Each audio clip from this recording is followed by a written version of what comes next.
नमस्ते दोस्तों, sky met weather में आप सभी का बहुत बहुत स्वागत है। मेरा नाम महेश पलावत है। 11 दिसंबर हो गई है।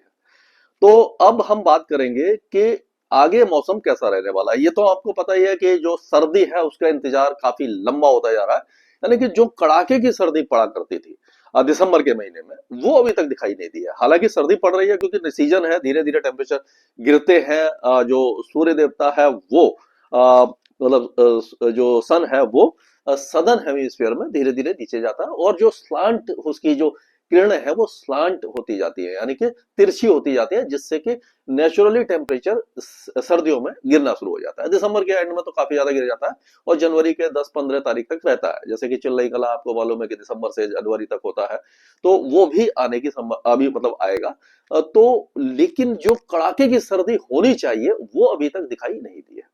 तो उसके बारे में बात करेंगे कि वो क्यों नहीं दिखाई दी है और किस कब जाकर के सर्दी आएगी। तो अभी जो वेदर सिस्टम है, अगर मैं देखूं आपको दिखाऊं, तो इससे पहले जो वेदर सिस्टम थे, अब वो आपने देखा होगा, वेस्टर्न डिस्टर्बेंस था और एक साइक्लोनिक सर्कुलेशन था। एक साइक्लोनिक सर्कुलेशन इधर अंडमान के काफी ज्यादा दूर था, और एक बांग्लादेश के ऊपर था, एक वेस्टर्न डिस्टर्बेंस आगे था। अभी आप देखेंगे तो वेस्टर्न डिस्टर्बेंस थोड़ा सा पास आ गया है। ये वेस्टर्न डिस्टर्बेंस 13 तारीख तक पहाड़ों पर पहुंच जाएगा, और एक और वेस्टर्न डिस्टर्बेंस आपको दिखाई दे रहा होगा जो 17-18 तारीख को ये भी पहाड़ों पर पहुंचेगा। यानी एक के बाद एक वेस्टर्न डिस्टर्बेंस आएंगे। इसके बीच में भी एक फीवल है, लेकिन उसके बारे में कोई खास वेदर एक्टिविटी नहीं देने वाला है, इसलिए उसके बारे में बात नहीं करेंगे। बांग्लादेश के ऊपर साइक्लोनिक सर्कुलेशन है, लेकिन सूखी हवाएं आ रही है, इसीलिए यहाँ पर कोई भी वेदर एक्टिविटी ये नहीं दे पाएगा। और एक विपरीत चक्रवाती हवा का क्षेत्र राजस्थान पर बना हुआ है, जिसके कारण क्या हो रहा है कि हवा सबसाइड हो रही है। यहाँ पर मौसम एकदम साफ रहेगा, आसमान एकदम साफ रहेगा, और यहाँ पर तेज धूप निकलेगी, और टेम्परेचर थोड़े से यहाँ पर बढ़ते हुए आपको दिखाई देंगे। तो ये इस तरह के वेदर सिस्टम यहाँ पर आपको दिखाई दे रहे होंगे। अब हम चलते हैं कि अभी तक जो टेम्परेचर है उसका क्या प्रोफाइल रहा है। तो ये मिनिमम टेम्परेचर है आज के 11 तारीख के। इसमें आप देखिए कि जो पहाड़ों पर तो माइनस में टेम्परेचर आ गया है। अगर हम देखते हैं यहाँ पर, तो ये क्वाजीगुंड में -3.2 है, और श्रीनगर में -2.9 है। और उसी तरह से अगर हम देखते हैं तो हिसार में 6.4 है, और रोहतक में 7.8 है, और यहाँ पर देखेंगे हम अगर राजस्थान में चूरू में 6.6 है, और यहाँ पर अजमेर में 9.2 है। तो ये अगर हम देखें तो आप देखिए टेम्परेचर जो है वो ये 7-8-9 डिग्री के बीच में हरियाणा और पंजाब के ऊपर दिखाई दे रहे हैं, और उसी तरह से दिल्ली एनसीआर में 10-11 और ये मतलब 9 से लेकर के 10 और 8 के बीच में टेम्परेचर, मिनिमम टेम्परेचर दिखाई दे रहे हैं। अब आप देखेंगे ये जो उत्तर प्रदेश के पूर्वी भाग है, यहाँ 9 से 10 के आसपास है, और बिहार में 10 से 12 और 13 डिग्री के आसपास है, और उसी तरह से 11 से 12-13 डिग्री के आसपास पश्चिम बंगाल में है। लेकिन कोस्टल एरियाज में, क्योंकि समुद्र के पास होते हैं, वहां पर ज्यादा ठंड नहीं होती, सी ब्रीज वगैरह चलती रहती है, उसके कारण क्या होता है कि जितने भी कोस्टल एरियाज है वहां पर आपको टेम्परेचर या पश्चिम बंगाल में 13 से 16 दिखाई दे रहा होगा, आंध्र प्रदेश में 12 से 17, और ऐसे ऐसे आप दक्षिण में जाएंगे, ये तमिलनाडु के आसपास 21-22 डिग्री के आसपास है। और यहाँ पर अगर केरल में देखेंगे तो 22-23-24 डिग्री के आसपास मिनिमम टेम्परेचर है। और ये जो आपका पूरा जो पश्चिमी तट है, यहाँ पर भी 19 से 21 के बीच में टेम्परेचर है। गुजरात में 13-14 के बीच में है, और 9 से 11 के बीच में आपका छत्तीसगढ़, और ये मध्य प्रदेश में है। छत्तीसगढ़ में और ज्यादा कम है, यानी कि 6-7-8 डिग्री के आसपास टेम्परेचर दिखाई दे रहा है। तो इस तरह के ये टेम्परेचर आपने देखे। और अगर मैक्सिमम टेम्परेचर की बात करें, तो मैक्सिमम टेम्परेचर की भी अगर हम बात करते हैं, तो आप देखिए कि ये 22 से 26 के बीच में पंजाब, हरियाणा और पश्चिमी उत्तर प्रदेश में दिखाई दे रहे हैं। दिल्ली एनसीआर में भी इतने ही है, और 29-30 के आसपास राजस्थान में है, 31-32 और 33 डिग्री के आसपास गुजरात में है। मध्य प्रदेश में भी 27-28 के आसपास है, बिहार झारखंड में भी 24 से 29 के बीच में है, पश्चिम बंगाल में भी 30 डिग्री के नीचे है, पूरा मध्य प्रदेश में 30 डिग्री के नीचे, विदर्भ, मराठवाड़ा, मध्य महाराष्ट्र, गुजरात, यहाँ पर 30 डिग्री के ऊपर टेम्परेचर बने हुए हैं।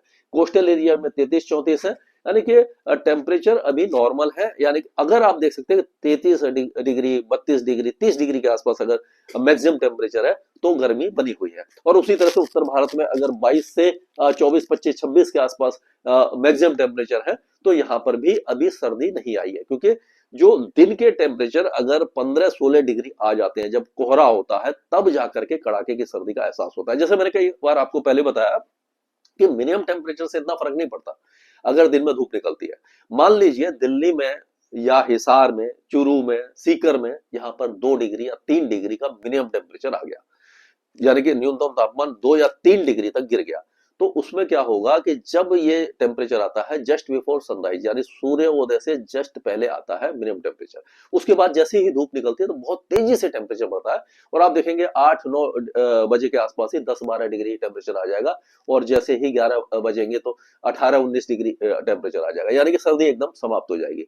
तो सर्दी का एहसास नहीं होता। लेकिन अगर मिनिमम टेम्परेचर 2 या 3 की जगह 8 या 9 डिग्री है, और मैक्सिमम टेम्परेचर जो 22-23 जा रहा है उसकी जगह वो 16 या 15 डिग्री तक ही रुक जाता है, तो ये जो टेम्परेचर में डिफरेंस अगर कम होता है तब जाकर के कड़ाके की सर्दी का एहसास होता है, और वो तब होगा जब विंटर रेन होगी, बारिश होगी, और फॉग आएगा, कोहरा आएगा, तब दिन धुंधली धूप रहेगी और दिन के टेम्परेचर नहीं बढ़ेंगे, तब जाके सर्दी का एहसास होगा।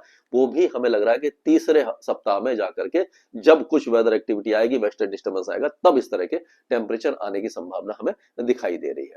तो अब हम चलते हैं जो आज का वेदर है, मतलब कि आज तो 11 तारीख है, 12 तारीख की बात करते हैं। 12 तारीख में आप देखिए वेस्टर्न डिस्टर्बेंस का असर दिखाई दे रहा है, और ये गिलगिट बाल्टिस्तान वगैरह में बहुत हल्की बारिश की संभावना दिखाई दे रही है। लेकिन तमिलनाडु के जो इलाके हैं यहाँ पर कोई खास वेदर एक्टिविटी आपको दिखाई नहीं देगी। कोस्टल तमिलनाडु में हल्की बारिश है। कल चेन्नई में लाइट रेन हुई थी।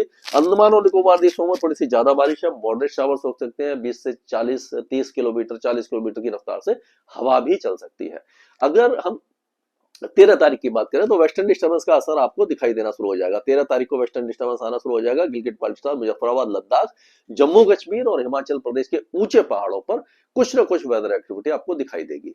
अब ये वेदर एंड रडार से हमने लिया है ये पिक्चर, ये 14 तारीख का है। तो 14 तारीख में आप देखेंगे कि पाकिस्तान के कई इलाकों में और ये उत्तरी इलाकों में, यहाँ पर अफगानिस्तान के उत्तरी इलाकों में यहाँ पर वेस्टर्न डिस्टर्बेंस का असर काफी ज्यादा अच्छी तरह दिखाई दे रहा है, और यहाँ गिलगिट बाल्टिस्तान, मुजफ्फराबाद, लद्दाख और ऊंचे पहाड़ों के साथ साथ हिमाचल में भी ये जो वेदर एक्टिविटी शुरू हो जाएगी। लेकिन इसके बावजूद भी यहाँ पर जो इंड्यूस्ड साइक्लोनिक सर्कुलेशन बनना चाहिए, यानी उत्तर भारत पे जब कोई बड़ा वेस्टर्न डिस्टर्बेंस आता है तो वो यहाँ पर आपको यहाँ पर इंड्यूस्ड साइक्लोनिक सर्कुलेशन नहीं दिखाई देगा। अगर इंड्यूस्ड साइक्लोनिक सर्कुलेशन बनता है तो इस तरह से हवाएं चलेंगी, यहाँ से हवा आएंगी, और ये वेस्टर्न डिस्टर्बेंस का भी मॉइस्चर होगा, तब जाकर के उत्तर भारत में ये जो बारिश होती है वो दिखाई देगी। लेकिन क्योंकि इस तरह का कोई भी सिस्टम नहीं बन रहा है अभी, तो यहाँ पर बारिश की संभावना हमें दिखाई नहीं देगी। यानी कि ये जो वेदर सिस्टम है तो वो वेस्टर्न डिस्टर्बेंस पहाड़ों के ऊंचे पहाड़ों पर ही बर्फबारी देगा, हल्की बर्फबारी देगा, बहुत ज्यादा स्ट्रॉन्ग नहीं है।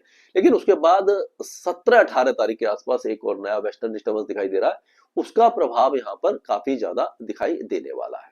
तो ये कहा जा सकता है कि अभी जो फिलहाल है बारिश है वो केवल ऊंचे पहाड़ों पर होगी, स्नोफॉल भी हो सकता है, और जो हमारे भाई बहन हैं जो पहाड़ों पर रहते हैं उनको बेसब्री से इंतजार है कि बर्फबारी होनी चाहिए, क्योंकि फसलों को काफी ज्यादा फायदा होता है। जो ग्लेशियर है वो फिर से पुनर्जीवित होते हैं, वहां से नदियां बहती हैं, उसमें लगातार पानी आता है। तो ये काफी चिंता का विषय है कि पिछले साल भी दिसंबर के सेकेंड हाफ में जाकर के ये जो वेस्टर्न डिस्टर्बेंस उग्र हुए थे, इंटेंस हुए थे, और वो फरवरी तक चले थे, और उस समय एवलांच वगैरह यानी हिमस्खलन वगैरह के कारण लोगों की जान भी गई थी। लेकिन ये जो डिले हो रहा है वेस्टर्न डिस्टर्बेंस की इंटेंसिटी और फ्रीक्वेंसी में, वो चिंता का विषय है। क्लाइमेट चेंज का असर दिखाई देने लगा है। जैसे जैसे हम आगे बढ़ रहे हैं, यानी कि सर्दी सरकती जा रही है। जो नवंबर के महीने में आती थी वो दिसंबर के महीने में दिखाई देती है, और जो दिसंबर के एंड में आती थी वो जो मतलब शुरू में आती थी वो दिसंबर के एंड में आ रही है।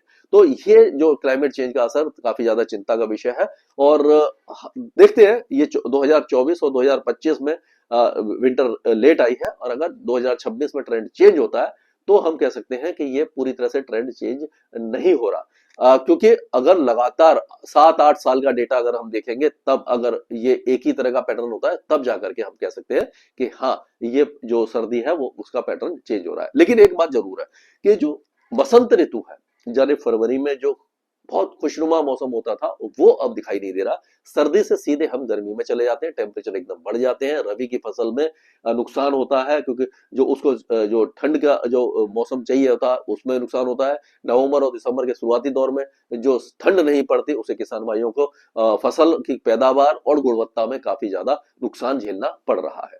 अगले वीडियो में बात करेंगे कि हर राज्य में किस तरह का वेदर रहेगा। स्काईमेट वेदर में अभी के लिए इतना ही।